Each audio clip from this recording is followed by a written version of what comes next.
2026-ലെ കേരള നിയമസഭാ തിരഞ്ഞെടുപ്പിന് ശേഷമുള്ള എക്സിറ്റ് പോൾ ഫലങ്ങൾ യു.ഡി.എഫ് അനുകൂലമായി വരുന്നത് രാഷ്ട്രീയ കേരളത്തിൽ വലിയ ചർച്ചകൾക്ക് വഴിവെച്ചിരിക്കുകയാണ്.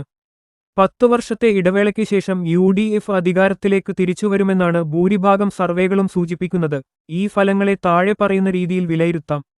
1. പ്രധാന എക്സിറ്റ് പോൾ പ്രവചനങ്ങൾ. വിവിധ ഏജൻസികൾ നൽകുന്ന ഏകദേശ സീറ്റ് നില ഇപ്രകാരമാണ്. 2. വിലയിരുത്തലിലെ പ്രധാന ഘടകങ്ങൾ. ഭരണവിരുദ്ധ വികാരം, ആന്റി ഇൻകംബൻസി, എൽ.ഡി.എഫ് സർക്കാരിന്റെ രണ്ടാം ഊഴത്തിലെ ചില വിവാദങ്ങളും പെൻഷൻ വിതരണത്തിലെ തടസ്സങ്ങൾ പോലുള്ള ക്ഷേമപദ്ധതികളിലെ പോരായ്മകളും ജനങ്ങൾക്കിടയിൽ അതൃപ്തി ഉണ്ടാക്കിയിട്ടുണ്ടാകാം എന്ന് സർവേകൾ സൂചിപ്പിക്കുന്നു.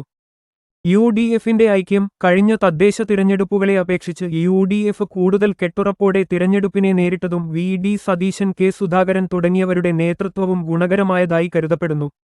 മുൻകാല അനുഭവങ്ങൾ. 2021-ൽ പല സർവേകളും എൽ.ഡി.എഫിന് തുടർഭരണം പ്രവചിച്ചിരുന്നെങ്കിലും സീറ്റുകളുടെ എണ്ണത്തിൽ വലിയ വ്യത്യാസങ്ങളുണ്ടായിരുന്നു.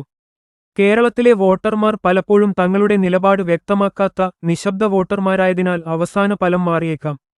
ചുരുക്കത്തിൽ, എക്സിറ്റ് പോളുകൾ ശരിയാവുകയാണെങ്കിൽ കേരളത്തിൽ 5 വർഷം കൂടുമ്പോൾ ഭരണം മാറുന്ന പഴയ രീതിയിലേക്ക് സംസ്ഥാനം തിരിച്ചെത്തും.